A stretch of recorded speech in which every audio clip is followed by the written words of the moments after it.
Hi, I'm Tad Hutt. And I'm Hayden Pearson. And this is JCHS on the Radar.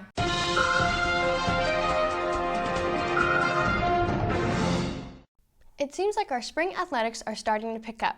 Speaking of, tryouts for volleyball begin at the end of this month, February 29th, and last until March 4th. If you're interested, it's being held in the competition gym from 4 to 6.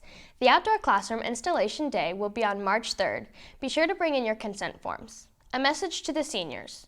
March 11th is the last day to send in your senior quotes. You need to email your senior quotes to jchsjourney@gmail.com. In the email, you need to include your name, quote, and the author of your quote. It cannot go over 140 characters. This week in national news, one of President Obama's promises during his election of 2008 was to close Guantanamo Bay. Tuesday afternoon, he finally put forth the plan. Guantanamo Bay, a United States prison created to hold dangerous criminals accused of war crimes, has been surrounded in controversy since its creation. Obama believes that, along with many others, that Guantanamo Bay goes against America's principles. Now the president has finally announced that he will shut it down, although plans aren't official. There's still a lot of work to be done between him and Congress, but by the end of his presidency, Obama says it will no longer be in function. Now to sports. Aaron Bean and Justin Husser covered the basketball game at Wallace State last Friday.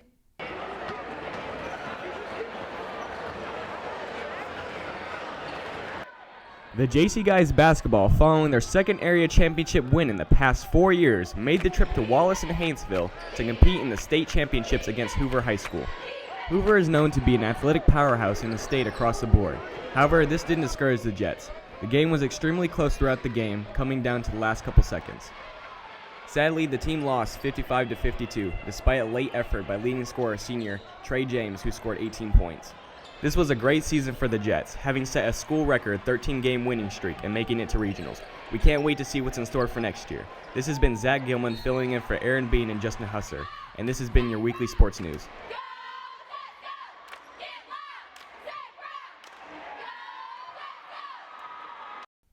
Let's go to Taylor Haraway and Jennifer Farner as they take an in-depth look at Touchstar Cinemas. This is Taylor Haraway, and today we are here at Touchstar Cinemas behind Madison Square Mall. This theater has invested in $2 million towards renovations, and this is the end result. This investment has transformed the Touchstar Cinema into a luxurious movie experience. Completely remodeled to match the competitors' theaters, Touchstar had hope in coming back strong, which they achieved.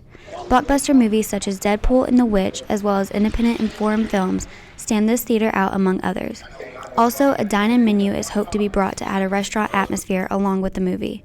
Here are a few words from the manager regarding Touchstar Cinema. The idea behind it was to be able to kind of revamp this theater because it was run down, it was very far behind. Monaco was kicking our butt, a lot of the other theaters were as well. We were even behind the Dollar Theater, so everything coming back and everything coming to the theater itself was meant to come revamp this one itself. But the main thing was the fact that every single seat has a recliner in it, the buttons are on the side, the cup holder lights are there, and every single seat in every single theater, all 650 seats are now the reclining ones. I definitely think the experience itself is a lot better and it's cheaper on the family and the wallet itself. And don't forget your drink and popcorn to go along with your movie here at Touchstar Cinema. Back to you, Hayden. In this story, she's taken. Now we go to Tucker in the halls of James Clemens to ask students some questions. Hello, I'm Tucker Pearson, and this is Skylar. And this is Tucker in the Halls, and I have a couple questions for you, Skylar. Is that okay? Okay, I'm going to read off some quotes, okay, and I want you to tell me who this quote was said by. You have two choices. First person is Mahatma Gandhi, okay, main leader in the independence of India, or recording rap artist Kanye West. Are you ready? Yes. Okay, Skylar, you have 30 seconds to get as many questions right as possible. Are you sure you're ready? Yes. Okay, be the change you want to see in the world. Gandhi. I'm really happy for you, Yo Taylor. I'll let you finish, but Beyonce had one of the best music videos of all time. Kanye. If I had no sense of humor, I would have committed suicide long ago. Kanye. Gandhi. I believe in equality for everyone except for reporters and photographers. Oh, Kanye. Gandhi. What? No way. No one can hurt me without my permission. Kanye. Gandhi. I will go down as the voice of this generation. Of this decade, I will be the loudest voice. Gandhi. Kanye. Nothing in life is promised except for death. Gandhi. Kanye. No one can hurt me without my permission. Kanye. Gandhi. I will go down as the voice of this generation. Of this decade, I will be the loudest voice. Sounds like Kanye. I believe in equality for everyone except for reporters and photographers. Gandhi! I was really good at everything. I got angels watching me from the other side. Gandhi. Kanye! Nobody can hurt me without my permission. Kanye. Gandhi! Man, you missing all these Gandhi ones. Nothing in life is promised except for death. Gandhi. Kanye. I believe in equality for everyone except for reporters and photographers.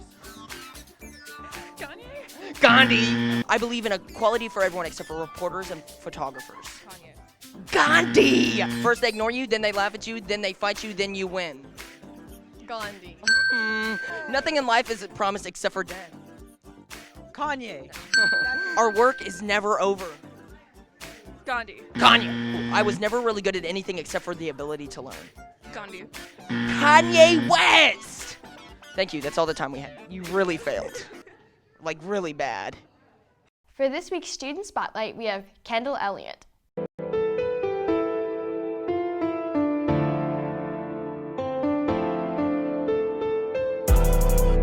My name is Kendall Elliott, aka Gilmore Brown.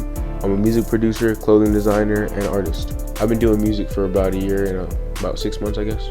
Basically, when I first started, I was just out on the bus stop, 9th grade, hanging out with some people from the neighborhood. I didn't really know them, I just moved here.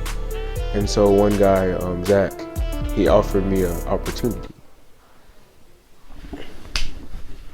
He mentioned FL Studio, which is like the program that everybody uses to start making music, like Metro Boomin and stuff like that. And so I was like, yeah, let me get that. So I went over to his house with my laptop and we downloaded it or whatever. And we just hang out for after then. We've just been friends since then. And yeah, we started making music. It was kind of trash. Some of my pretty big inspirations would be Metro Boomin, Zaytoven, and I guess you could say Dr. Dre.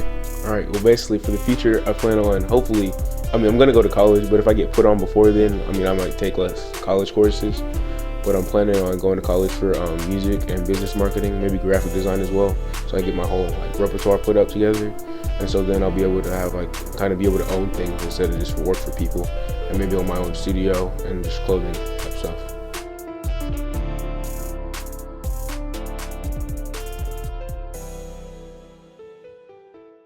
And again, I'm Tad Hutt. And I'm Hayden Pearson, and this has been JCHS On the Radar. Be sure to follow us at all social media accounts at JCHS On the Radar and subscribe to our YouTube channel. See you next week.